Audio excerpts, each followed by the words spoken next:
Ultrasound क्या करेगा जितना माँ बाप करते हैं? कोई स्कैनर क्या करेगा? सही बात है, देख के कोई 2 मिनट फोटो में कैमरा खोल के क्या बता फोटो खींचेगी? देख के बता देते हैं। बहुत बहुत दुष्ट है ये। इसकी आंख के नीचे देखो, यहाँ निशान है, बहुत दुष्ट है ये। और वो लॉजिक भी बड़ी अच्छी सी देते हैं, कोई कुछ भी देते हैं लेकिन बड़ा अच्छा सा लॉजिक देते हैं। तो ये हमारे साथ होता है, इसलिए हमें पहले गुरुकुल भेजा जाता था। और आज की हमारी सोसाइटी इसको सिर्फ नेगेटिव दिखाई पड़ रहा है।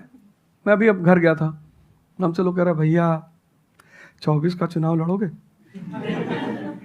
मैंने कहा यार पॉलिटिकल पार्टियां कह रही कि तुम सीधे प्रधानमंत्री बन जाओ। अननेसेसरी परेशान किए हुए, अननेसेसरी दूसरों से मत। और ये एक जगह का नहीं है, ये यूनिवर्सल हो चुका है। तुमने कह दिया कि मैं आईएएस की तैयारी कर रही हूं, अरे नहीं होता किसी का। तिवारी जी की लड़की दी थी, 2 साल बाद पागल हो गई। तुम इतने डिप्रेस समाज में रह रहे हो। वो तो महेश्वरी जी जैसे लोग हैं जिन्होंने बहुत लोगों को जिंदा कर रखा है।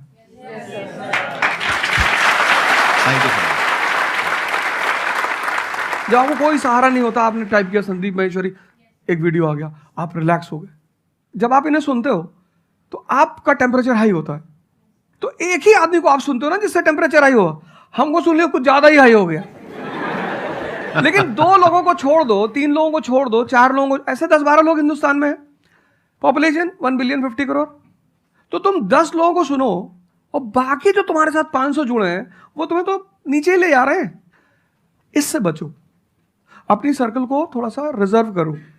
तुम किससे बात करते हो, कौन सा लिटरेचर पढ़ते हो, लिटरेचर पर ध्यान दो। जैसे मैं रश्मिरथ पढ़ता रहता हूं, खाली हुआ प्रसादों के कनकाब शिखर होते कबूतरों के ही घर। ये जो बड़े बड़े मकान है, कभी किसी बाज को यहां रहते हुए देखा? कबूतर रहते हैं। क्या लाइन है, प्रसादों के कनकाब शिखर, कितने मतलब महलों के जो बड़े बड़े शिखर, उसमें सिर्फ कबूतर रहते हैं। प्रसादों के कनकाब शिखर होते कबूतरों के ही घर, महलों में गरुड़ न रहता है, कंचन पर कभी न सोता। कंचन मतलब सोना। लग्जरी नहीं चाहिए।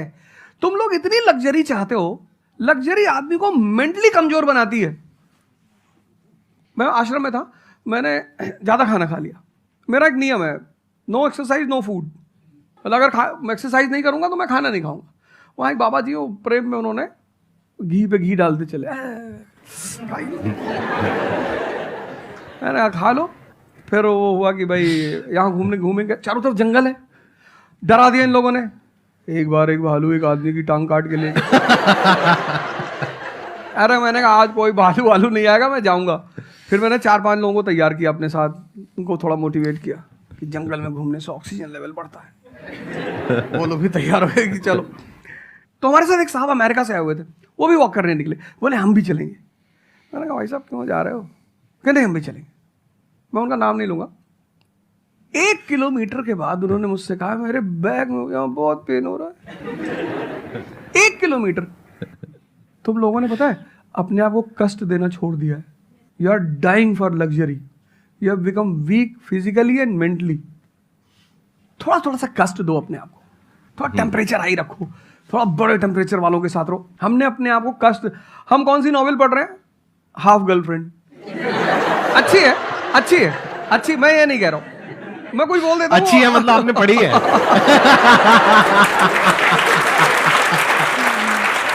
नहीं फिर कोई पकड़ निकाल लेगा, कोई वो क्लिपिंग निकाल लेगा, ओ गाली दे रहे थे।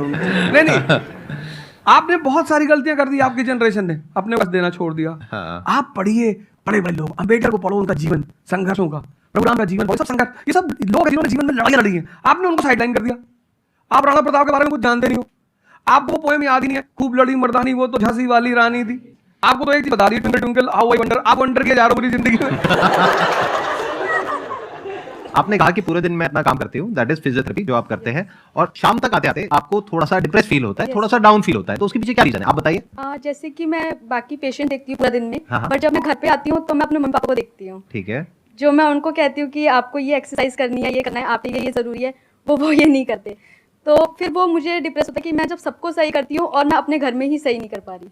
आप सबको सही नहीं करते हो, आप उन लोगों को सही करते हो जो आपके पास आते हैं। हाँ एग्जैक्टली। तो अगर आपके पेरेंट्स सही नहीं होना चाहते हैं तो उनको कौन सही करेगा? बेसिकली हमारी प्रॉब्लम क्या है कि जो नहीं करना चाहता उसको भी करवाना चाहते हैं। एग्जैक्टली। फॉर एग्जाम्पल, आप में से यहाँ पे कुछ लोग बैठे हैं और बैठे हैं जो कहते हैं कि भाई आप कुछ भी बोल दो, हम तो जैसे थे वैसे ही रहेंगे, उखाड़ दो जो उखाड़ सकते हो, आप अकेले आ जाओ, आप साथ में 10 को ले आओ, आप 10 को ले आओ, हम तो नहीं बदलने वाले। उनका कोई कुछ कर सकता है?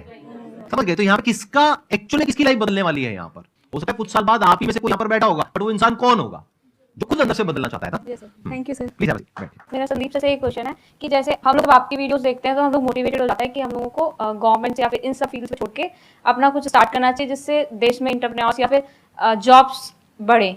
फिर हम लोग देखते हैं आप लोगों को कि यूपीएससी में एक ऐसी पावर होती है जो हम करना चाहते हैं, वहाँ पे हमको डायरेक्ट पावर मिलती है। जैसे कि मैं अगर एजुकेशन के फील्ड में कुछ अच्छा करना चाहती हूँ तो मेरे पास डायरेक्ट पावर होती है कि हम लोग वहाँ से कर सकते हैं। तो मैं ऐसा, मेरे पास ये क्वेश्चन फिर मतलब दोनों में कॉन्ट्रडिक्शन चलता रहता है। ना कॉन्ट्रडिक्शन नहीं चला है, इसे कॉन्ट्रडिक्शन नहीं कहते, इसे कंफ्यूजन कहते हैं। मतलब एक गोल होता है ना, या फिर एक मतलब हमारे पास एक टारगेट होता है कि हम ये काम करने के लिए यूपीएससी में जा रहे हैं।